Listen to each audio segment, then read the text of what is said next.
Hello, everyone out there in podcast world. Hope you're having a wonderful day. You're listening to or watching the Service Business Mastery Podcast. I'm your host, Tersh. With this podcast, I don't know if I always share this, but I want to make sure that I'm very clear with this podcast is focused on the service business owners and managers and technicians who are considering becoming business owners by starting their own business in the near future.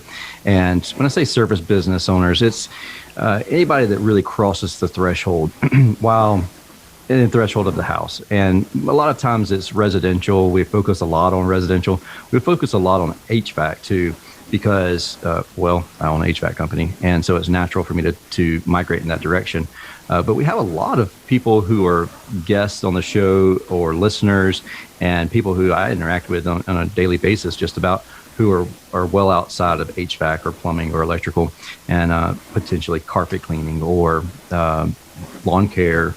One of my favorites that I've learned the most about is aquariums. So we have a really strong following with aquariums. But I just want to share that this podcast is focused on helping the business owners help answer some unasked questions or something that you didn't really know to even know about.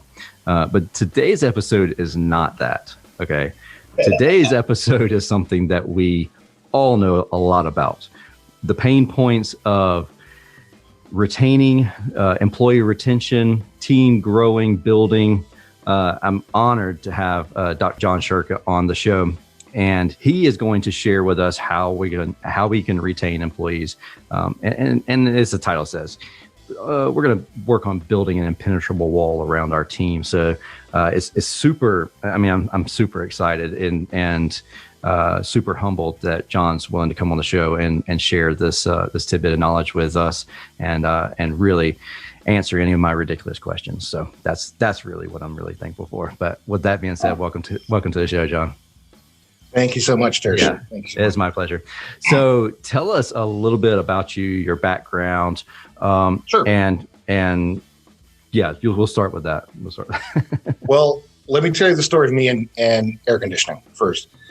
So my grandfather was an old Lennox guy doing residential work out of a van. I used to ride around with him in the 70s. And, my job was to carry the thermos of water he carried around with him. And then my mother worked for Johnson Controls for 40 years. Oh, wow. And so it's kind of back there. Now, Yeah. My problem was if you put a meter in my hand, I'm probably only going to do harm. So I went on a more academic path and eventually found my way into a Ph.D. program in human capital development, which that field is kind of the studying competency and its dollar value, how it's created, developed, and whatnot, and what it's worth to a company. So you can invest with a return, basically, in training. And I wrote a dissertation on air conditioning mechanics and the nature of their commitment to the company that they work for, especially in the context of low unemployment.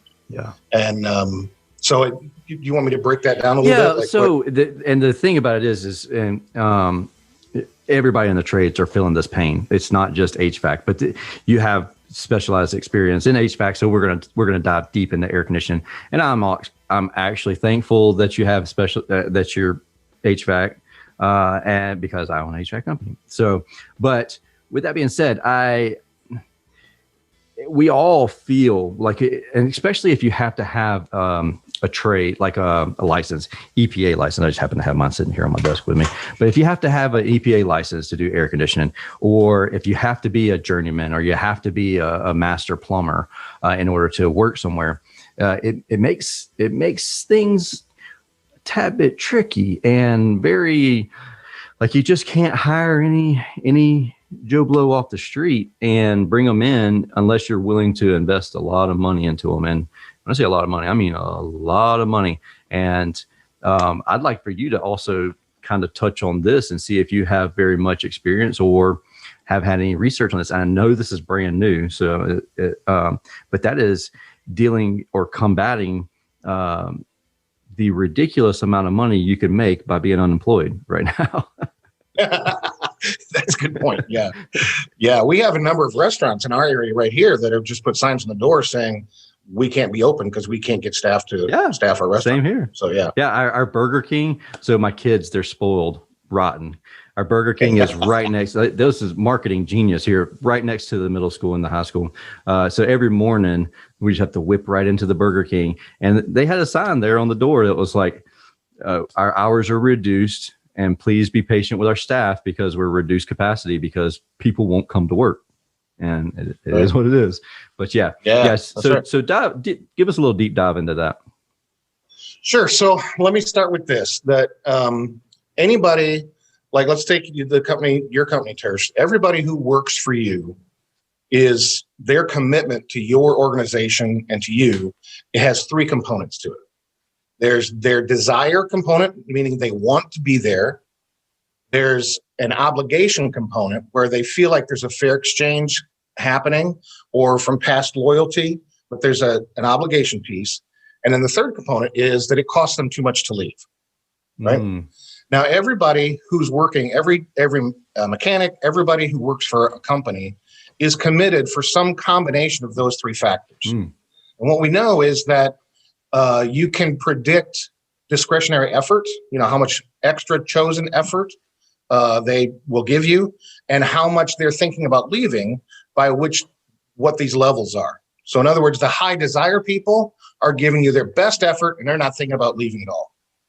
The obligation people are kind of in the middle in both ways, and the people who it costs them too much to leave, they're giving you the worst effort and they're thinking the most about leaving, but they're not because it costs them too much to leave.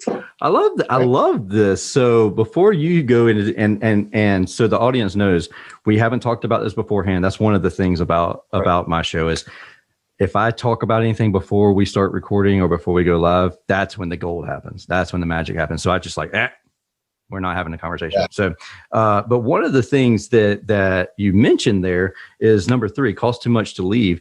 I have heard people say something to the effect of like profit share, and you get like if you're there for 5 years, you get profit sharing, but and all your profit sharing goes into a 401k. But if you leave, then you forfeit that profit share or something to that effect. But sure. that sounds kind of a golden handcuffs. Yeah. But it sounds kind of like a too painful to leave type scenario where you as you described, where it was like they give you the least amount of effort, but they don't want to leave. That sounds that's the real problem. If there's one thing I would say to the first rule of having a great team and retaining your people is don't compete on wages. Don't use that dynamic, because tease it out. If you say there's 10 companies in town and we're going to compete for labor by paying more than everybody else, you're going to have a workforce for whom it costs too much to leave.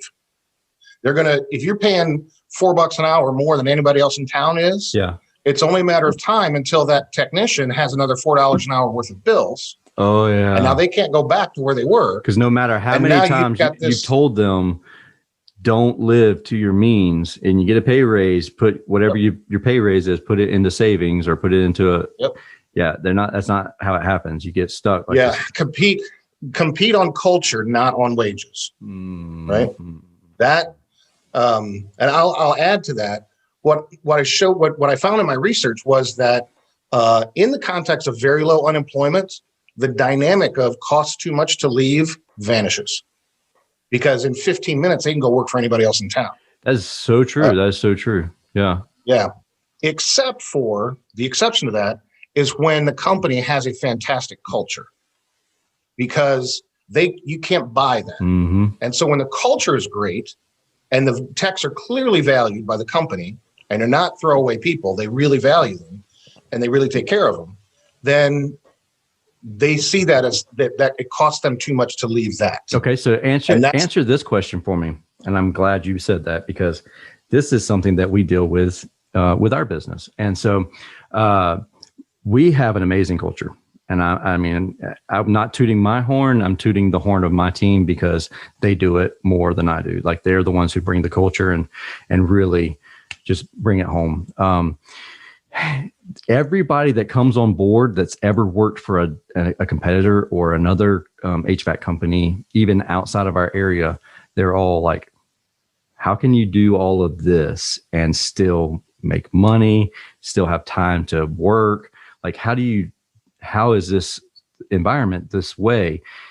Where we struggle is anybody we've brought from outside the industry and haven't experienced bad culture in air conditioning, then they're the ones that kind of give us some kickback. Now, very quickly, the other gals on the team, they'll put them in check and say, hey, look, you don't know what bad is. Like, yeah, it is Friday afternoon.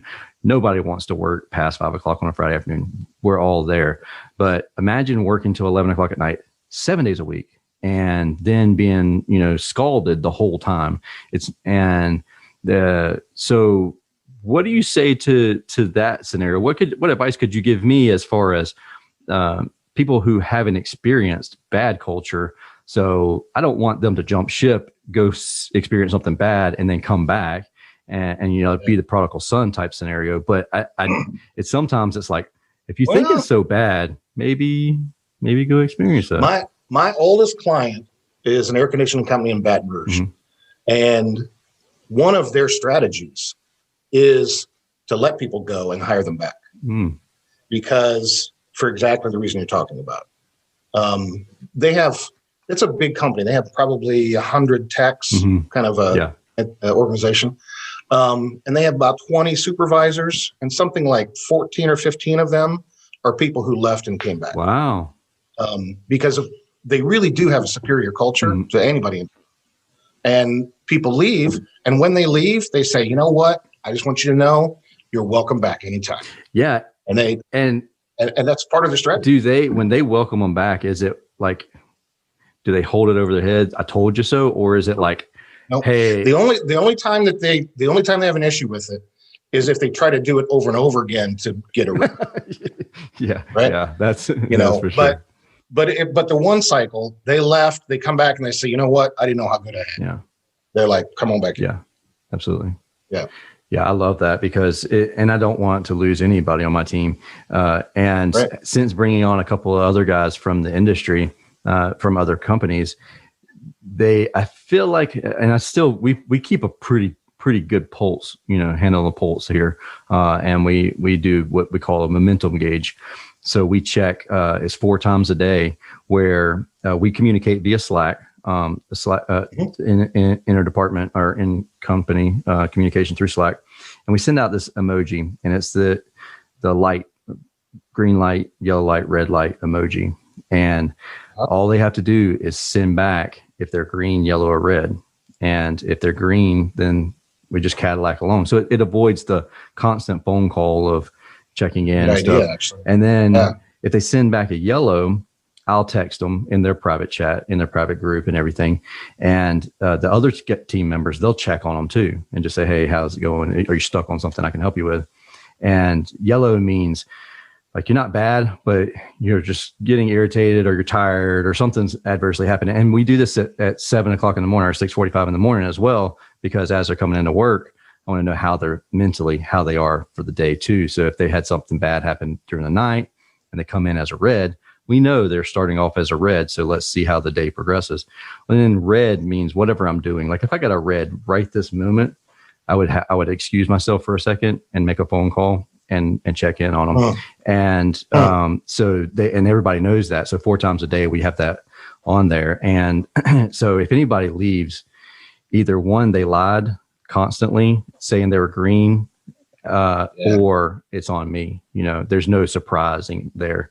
And so that since the other guys have come on board, long story short, to wrap it back into, but long story, since those other guys came on board and explained to them how much the culture is different than what they should be or what they kind of imagined or something, I don't know. These guys have seemed to really come on board, really just come alive and seem to be a lot more engaged. And like I said, I don't want to lose them, but I know that if I did lose them, they'd be back pretty quick.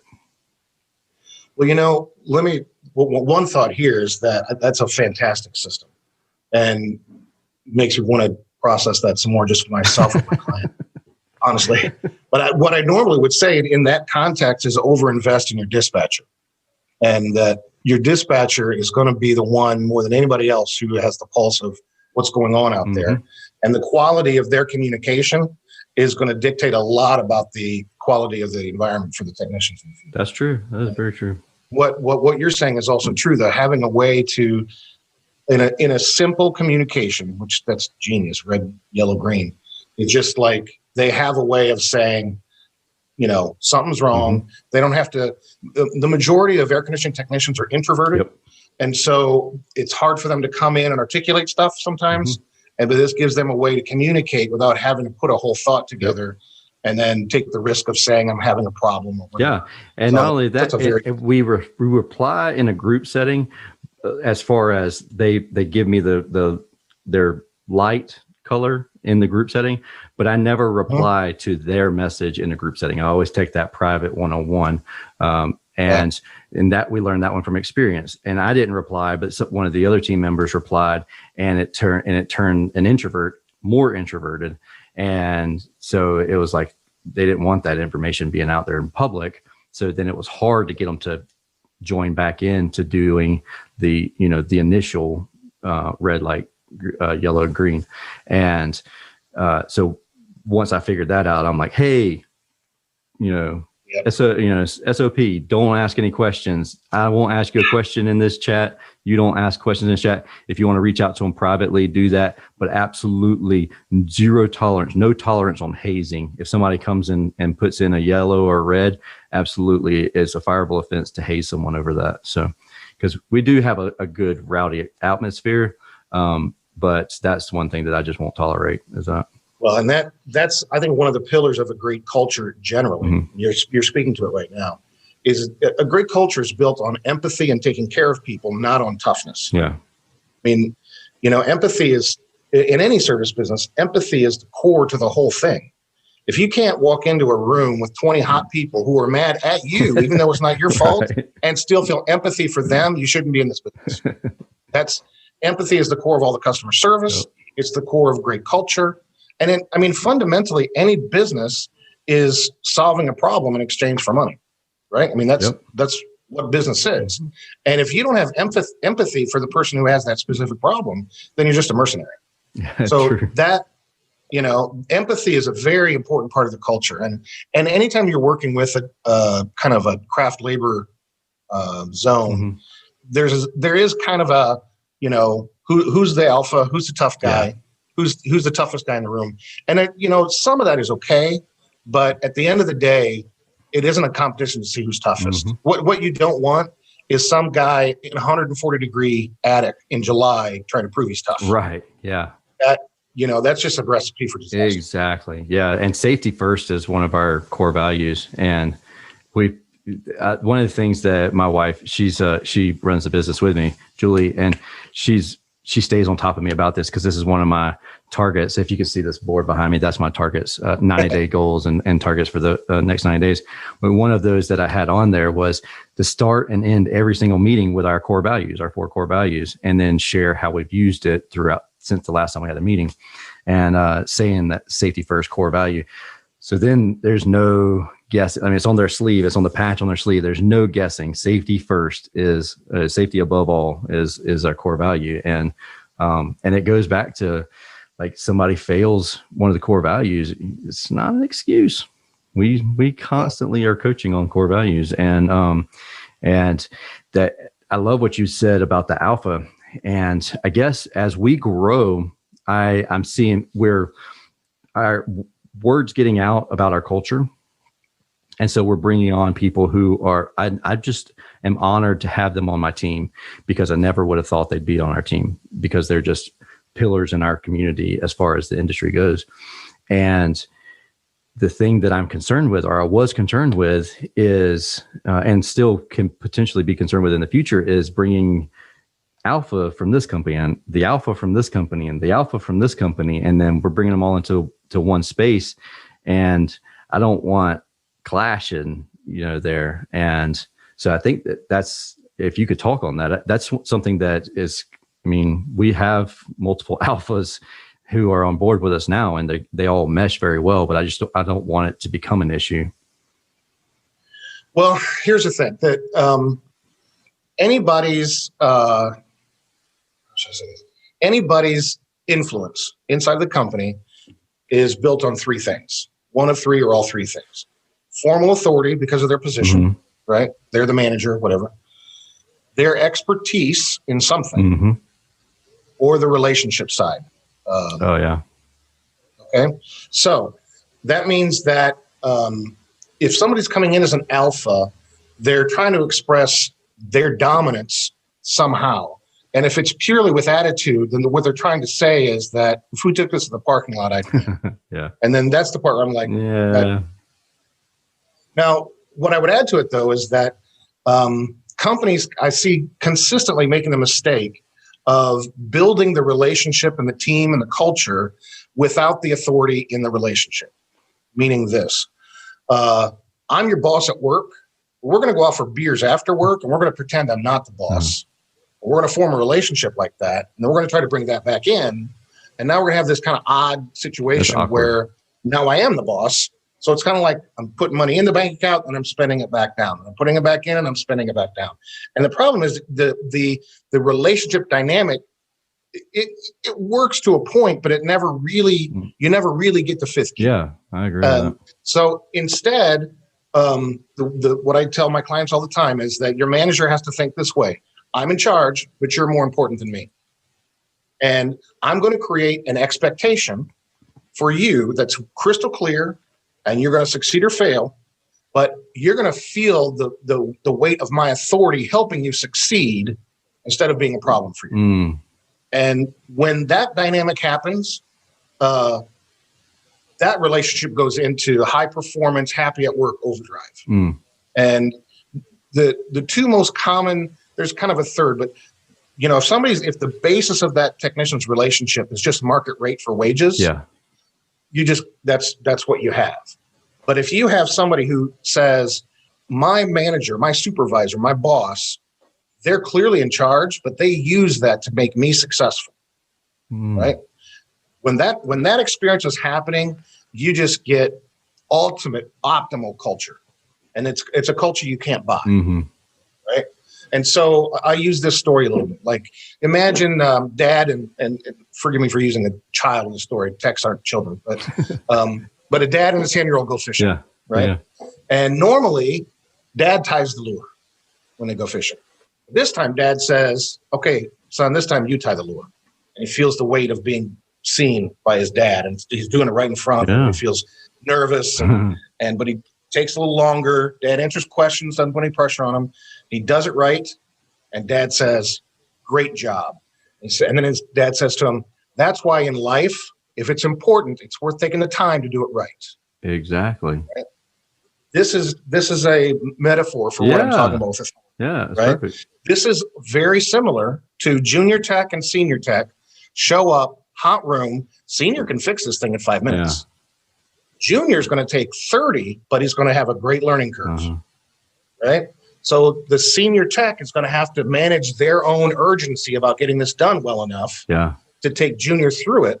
But when that authority happens and junior feels that, a bond forms, and it's the genetic code for the whole culture. Right? Yeah, and I remember back whenever I first got in the van, we had a guy, his name was Woody, and this guy, he did that to me, and I remember, to this day, and that's 2005, whenever he just took the time to say, "Hey, look, this is how you do it," and then he just watched me do it, and then from then on, I knew how to do it, and I definitely valued him as a mentor for sure.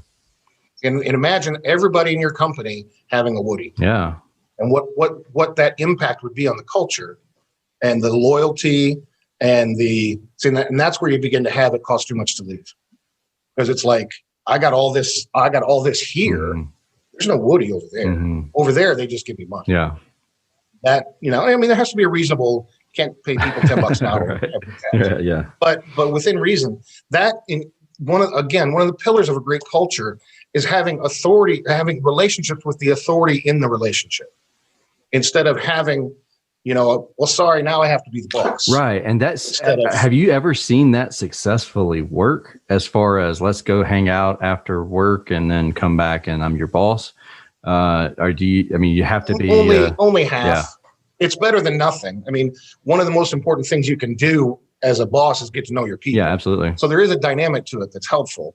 But at the end of the day, if your authority is bad news to them, you're just kind of spending and putting it in the bank, taking it out, putting it in, taking it out. Yeah, that's it. Whenever when I first got into a middle management role, way back in the day, one of the things that my boss told me was that, okay, now you're no longer friends with anybody that works for you.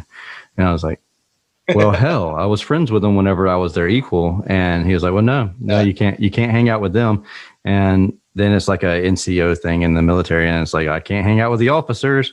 I can't hang out with the non-NCO guys. So I'm just stuck in the middle, just, doing my thing. And I kind of took it to heart, and I really never hung out with any of our team until starting our business and, having quarterly events where we would all hang out and chill. But then I found the challenge, like you presented, if I'm not careful, then making sure that I'm leading properly, then it can create a sour taste in their mouth really quickly, because they're like, well, I thought we were friends. Why would you, force me to do this type of stuff?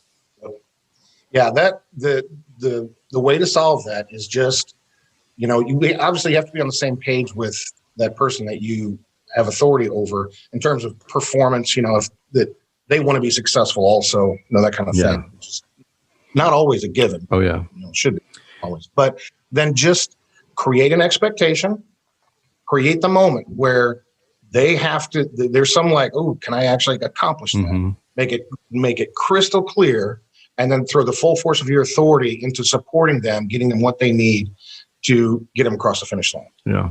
And then give them all the credit for it. Let them, in fact, in my little story there about the fishing, at the end, Dad shares a core value. And what we know from research is that psychologically, when someone has that moment where all those pieces come in place, the authority is there, they succeed visibly in front of the person with the authority, they feel that like, yes, there's a little window there when the supervisor can speak a core value and it's ingested and then generalized to other things. Yeah, and it becomes the aha moment. And that's it. So Junior, from that point forward, to some degree, and more if he hears it over and over again, but to some degree there, will have as a value, when it's important, I'm going to take the time to do it right. Yeah, absolutely. Right? And it's going to apply to school. It's going to apply all over the place, even though this context was just fishing. Yeah. Right? Yeah, that's life stuff there. That's amazing. So even if you're not the owner of the business, even if you're not the leader, the manager, or anything like that, you could take that nugget with you on everything, with your kids and junior techs, or even leading up, leading from the bottom up. I've heard that. We've all heard that. Well, I'm sure you've heard that philosophy of, leading from the bottom up. And that's amazing. I like that. I'll tell you the two things that the sort of pain point for the person with the authority, there's two of them. One is managing their own urgency. When you're waiting, when you could do it faster, and you're waiting so they get to succeed, there's a stirring in you that's like, oh my God, and just get it done. That's it, exactly. And especially in air conditioning, if you got people in a hot room, that you really feel So that's part one. You have to be able to manage urgency. The other thing is you have to be able to manage silence. What will mess it up is if you kind of verbally take over without taking over. Right. Yeah. Because they need to show you they can do it, not just kind of like a puppeteer do things as you tell them. Yeah. Right. Yeah. Because I've seen that before, and that turns into now every time they're on a job, you're having to FaceTime them to do the work for them. And like, exactly. They're just the puppeteer for whatever you're telling them to do. Silence is, we talked about extroverts and introverts earlier. Extroverts, their nature of an extrovert is to start talking to decide what they think about things, right? And so then about statement number 5, they feel really clear because they just heard themselves say it, and they're like, that's what I'm trying to say, right? So they feel like they've been really clear, but the person across from them has heard 6 or 7 things, and they're not sure. On the other hand, an introvert tends to stay silent until their thought forms, and then they'll say their whole thought. Well, this creates a silence problem, right? So the extrovert asks a question, introvert's thinking, extrovert's getting really uncomfortable with this little silent pause in the conversation. So they ask another question. And now introverts got two things to think about. And pretty soon they're like, well, okay, whatever you say, I'm good. Exactly. And it never got out. Yeah. Right. So managing silence in the context of that kind of communication, that's the other key to making that work. Yeah, I love that. Man, I got so much stuff here. I didn't even realize we're over our time, but yeah. Where can people learn more about you and get more data? Because I mean, obviously you're loaded down with some valuable information here. Yeah, well, I'll say, if you own an air conditioning company or any service company, if you go to operationslaboratory.com,